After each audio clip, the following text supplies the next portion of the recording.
Audio on demand from Vision Christian Media. You're listening to Momentum, a show that helps men succeed in life.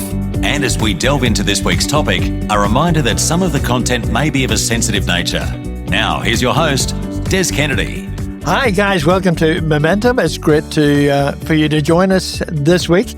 And this week we're going to talk about something a little bit different, because I guess we as men often struggle in terms of dealing with trauma in our world. And rarely do we get the chance to talk to somebody who's been through the trauma. And I'll introduce this guy in a minute, but before I do, guys, can I just remind you about our website, momentumaustralia.org. Please go onto the website. All our previous podcasts are on there, and lots of help for men on their journey. And also don't forget our care line, guys. Don't do life on your own.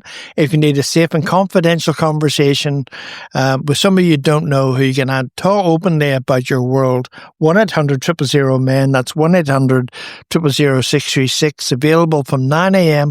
to 11 p.m. 7 days a week. So that's really, really cool. And don't forget TikTok, YouTube, and now Instagram. We're covering all those in our show. So thank you for joining us.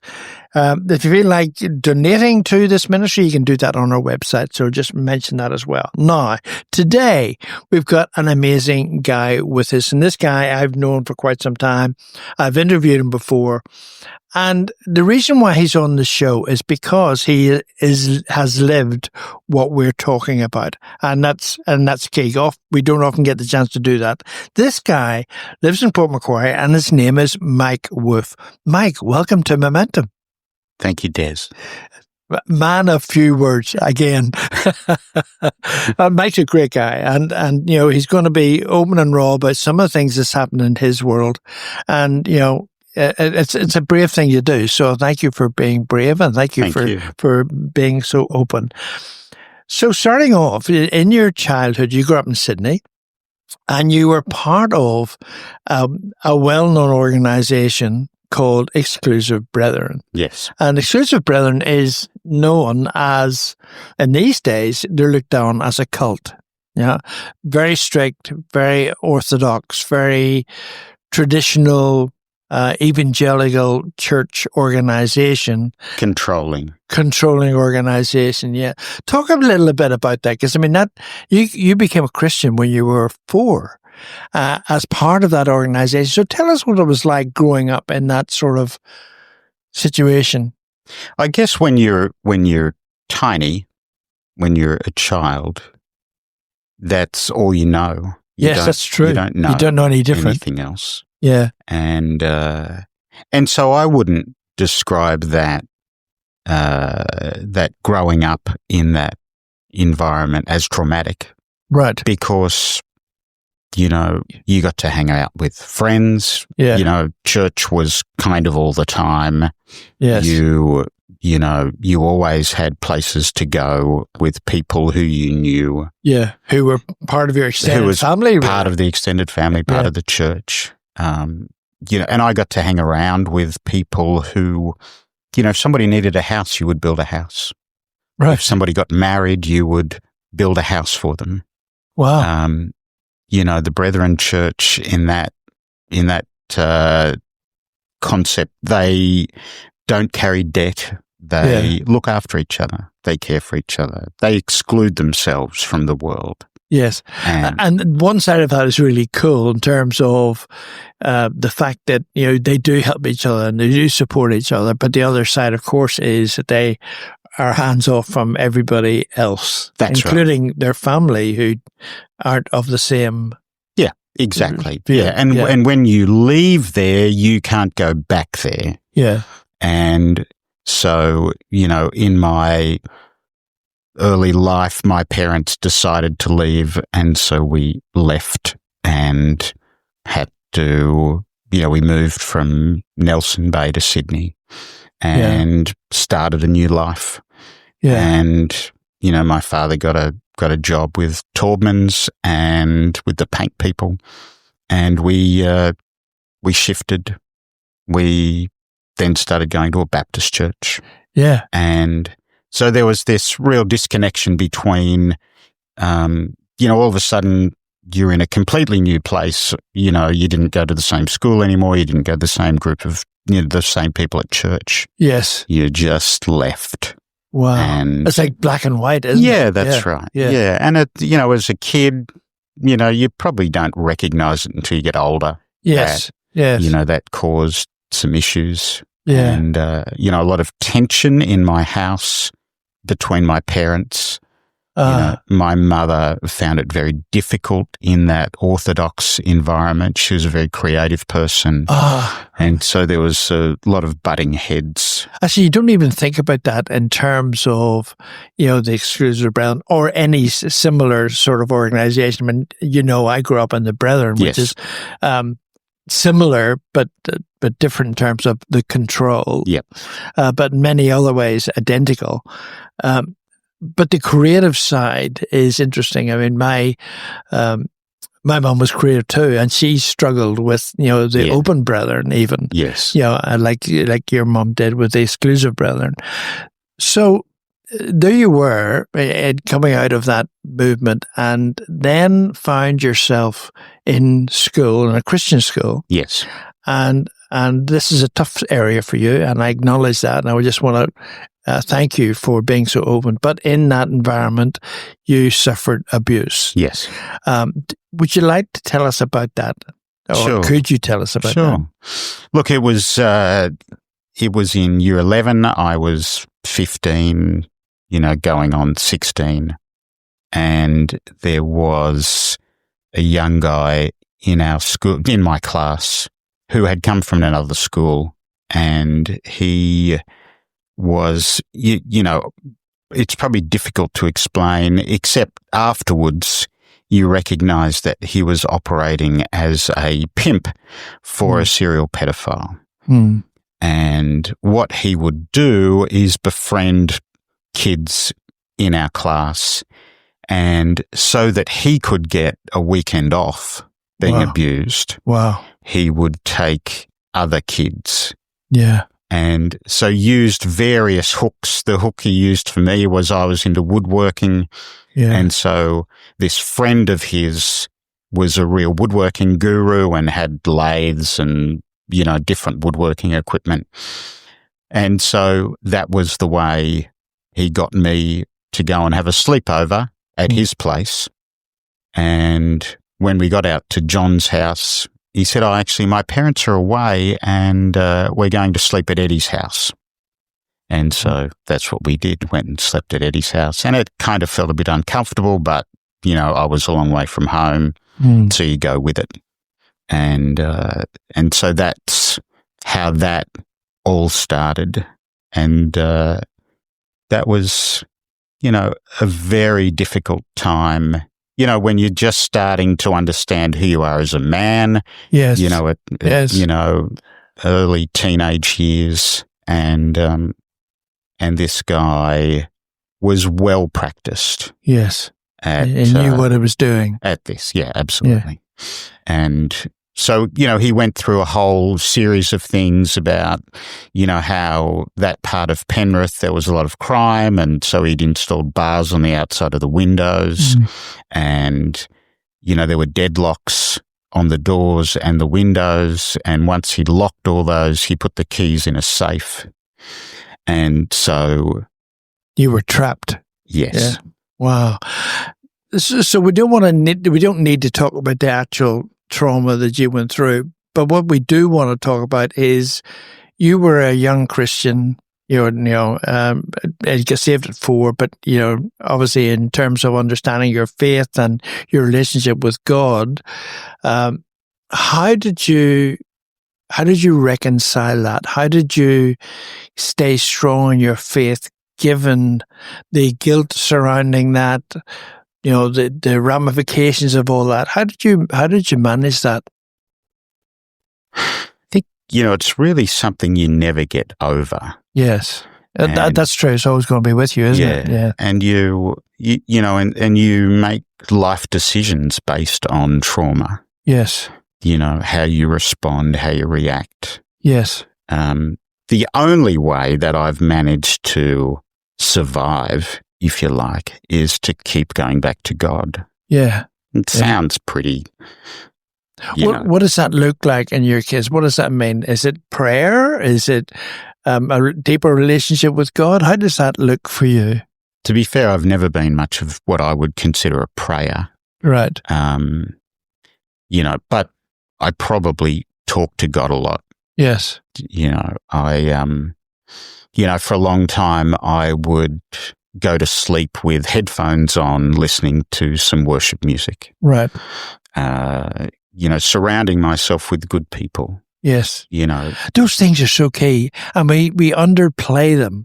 The need to have constructive, helpful, older people, maybe mentors, maybe, but certainly people who will provide support. Yeah.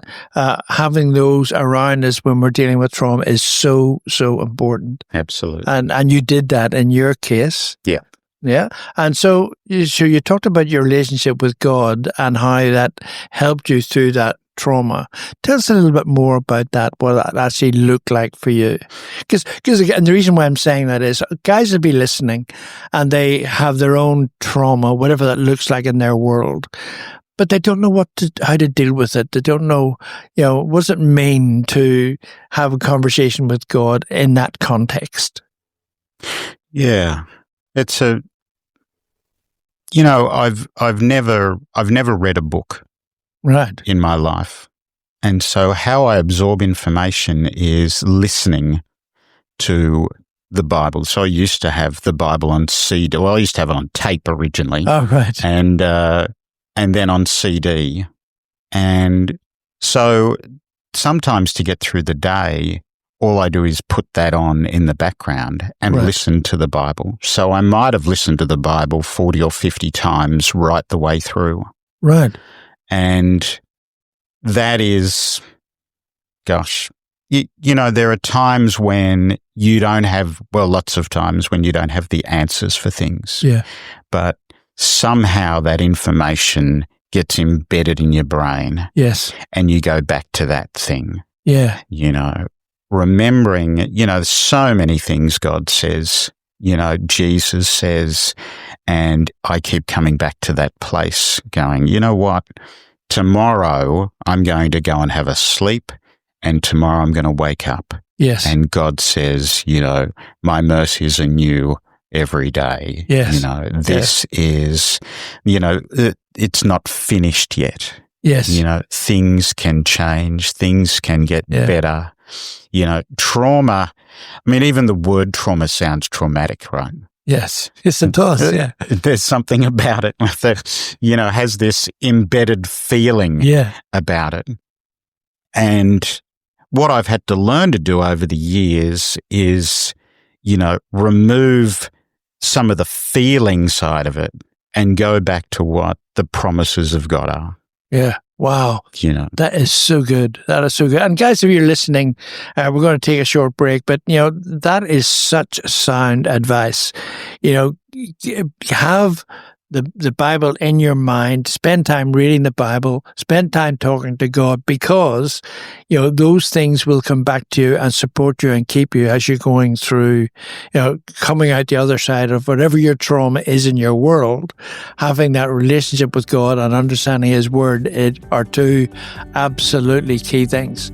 We're going to take a short break, guys. While we're on the break, don't forget our website, momentumaustralia.org, and don't forget our care line, 1-800-000-MEN, and we'll be back shortly. You're listening to Momentum, a show that helps men succeed in life. Find out more at momentumaustralia.org. If this program has highlighted something you'd like prayer for, we'd love to pray for you. Call 1-800-PRAY-FOR-ME. That's 1-800-772-936. It's a free call. Or text 0401 132 888. You're listening to Momentum, a show that helps men succeed in life. Find out more at momentumaustralia.org. Now, here's your host, Des Kennedy. Hi, we're back with Momentum, and I have with me Mike Woof, and we've been talking about trauma and how we deal with trauma as men. And, in the conversation, we know that men don't necessarily deal with trauma well. We struggle with it. We take it personally. We overanalyze maybe whatever it is we do. In some cases, we shy away from it, and lots of men are known to, go to substance abuse, alcohol abuse, and other ways that they try to deaden the pain caused by trauma.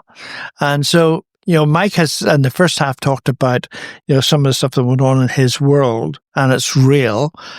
But, he has another experience too.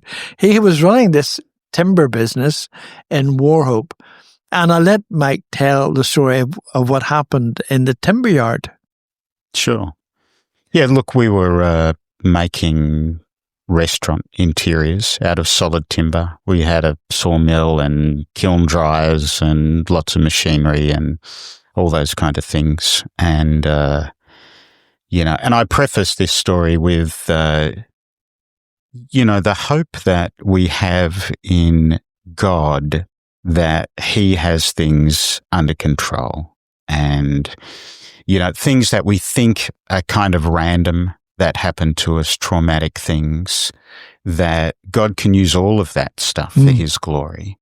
And there was an occasion where, to be fair, God had probably given me, 50 different ways out to get out of this business. And sometimes He's got to hit you with a block of wood to get your attention. Literally. And that's literally what happened. And a large block of wood fell off a rack while I was sitting down having some lunch and belted me in the head.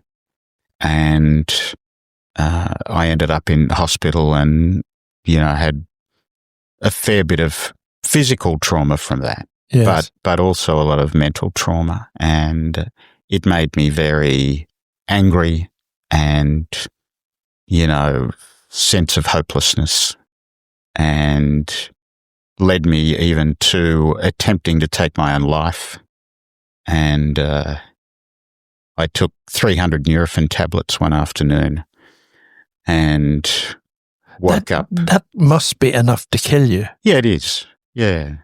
I woke up 16 hours later and didn't have a headache for 3 weeks. Is that good? I think so. You didn't have a headache for 3 weeks. Yeah, that's probably good. But what it reminds me of is that when God's done with you, He'll let you know. Yes. And that's a really good point, isn't it? Yeah. Yeah, we tend to forget that, we'll have these things like your case being hit by a block of wood, and we can so easily turn around and say, where's God in all this? Yeah. But there's a reason for it. Yeah, that's right. And we may never know what that reason was, but there was a reason. Yeah. And in your case, trying to commit suicide probably wasn't the best answer. No. But you can reach a point where you feel so hopeless. Yeah. And as a man, feeling hopeless, not being able to provide, not being able to contribute to your family. We had a couple of kids who were, leaving school, that kind of age. Yeah. And when you have your livelihood taken away and you end up at home and your brain doesn't work particularly well. Yeah. And physically you're not particularly well. And it's easy to get into a spiral where you just go down. Yes. And is that because you can't see a way out? Absolutely. Yeah. And also that, the suicide thing, is often when we feel like those people around us are better off without us. Yes, I've heard that said, of course. And, that is a demonic thing. Yes, totally. That's not a God thing. No. Because who are we to choose whether we have a useful purpose? Yes. Or not? How do we know?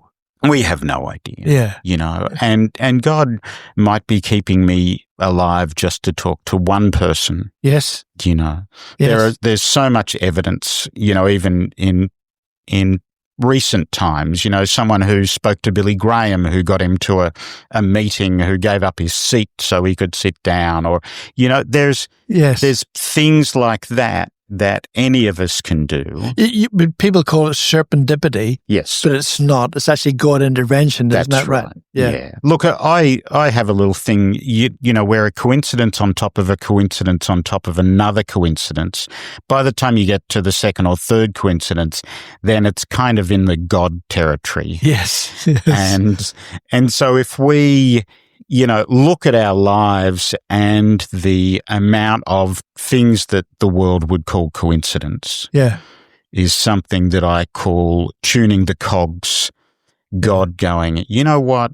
I've just got to move this little thing over here, and then that interacts with a whole bunch of other things that lead to an outcome. That's right. And if we kept that perspective, as we go through life, no matter what, trauma we hit and what we face, if we kept that thought in mind, our process would be very different, wouldn't it? Absolutely. Yeah. And so our response to trauma, we've got to keep looking at things going, you know what, this is probably not the worst thing. Yes. This is probably not. I'm still alive. I'm still functioning. I can still breathe. I'm not in a wheelchair. There are worse things. Yes. And God can use blunt instruments. Yes. And, as men, it's often, you often feel like a blunt instrument. Yeah. Yeah, that's true. You're not clever. You're not, smart. You're not funny, you're not this. Successful in the world sense. That's right. You haven't made a lot of money, you haven't, fulfilled, you're not a doctor or, heaven forbid, a lawyer or, some other thing, rocket scientist. But you know what? You can get up every day and you can look after your kids and you can love your wife. Yes. And you can love those people around you. Yeah. And you can care for people. And you can serve people. Absolutely. Let me just say, one of the things that this fine young man in front of me does is his ability to create things with timber is unbelievable. And a lot of you may have seen the Momentum plywood laser cut symbols. They're all done by Mike, created by Mike, his design, the work that he does. It's absolutely amazing, despite what he's been through. And we're going to close off soon. So what would you say, Mike, finally, to men who are going through trauma right now, who don't know where to turn? What would you say to those men? Keep standing. Keep standing. Yeah. Good. Yeah. There's, God's got the capacity to figure out the details. Yes. And we should leave him to do that. That's right. And sometimes all you've got to do is stand. Yeah. And the world comes at you and people come at you and things come at you. And God says, your only job is to keep standing. Yeah. Wow. And he's got the capacity to figure out the rest. Yes, that's so good. And it doesn't matter how clever you are, how dumb you think you are. You know what? You've got a purpose. Yes. And so keep standing until you figure out what that purpose is. That's so cool because we could tend to get so stressed over all the things that we think God wants us to do, whatever that looks like, right? Yeah. And I mean, standing doesn't mean you don't do things for God, but I guess it's an attitude of mind, isn't it? It's the way you think about your world. Yeah. And I like the idea of standing rather than sitting. Yeah. Look, in my darkest hours, darkest days, I would make sure I'd get up every day, have a shower, get dressed. Yeah. And if I still needed to go back to bed, I would go back to bed and have a sleep for half an hour. Yeah. But I was always make sure I'd get up, have a shower, get dressed, have a shave. Because if you don't start, then you can't continue for the day. Yes. And so when things get really dark, get up, stand. Yeah. And as you say, standing's not a passive thing. Yes. Standing requires muscle. Yes, that's exactly right. You know, consistency. Yeah. Even if you're standing in one spot. Yeah, that's exactly right. That's really cool. And I mean, the other thing we say in Momentum, which is critical as well, is having somebody close to you that you can talk to. Yeah. And we talk about now the advantages of men's ministry and men's connect groups, and that is exactly why. Because, you know, if you haven't got somebody close to you in your world when you're about to hit trauma, you'll never find that person when you're in the middle of the trauma at the time when you need them most. So build those relationships, build those friendships with, you know, like-minded men, you know, and I have, you know, 4 or 5 of those men in my world, including this man across from me. And, you know, that is just so important. This has been a really good conversation. Mike, thank you for your time today. Thanks, Jess. It's been really good. And I'm sure there's many men when they listen to this will just identify with what you've talked about and say, you know what, I'm going to make different decisions every day from now on. Yeah. So thank you. Good on you. So thank you. You've been listening to Momentum. It's been a great show, and we'll see you next week. You've been listening to Momentum, a show that helps men succeed in life.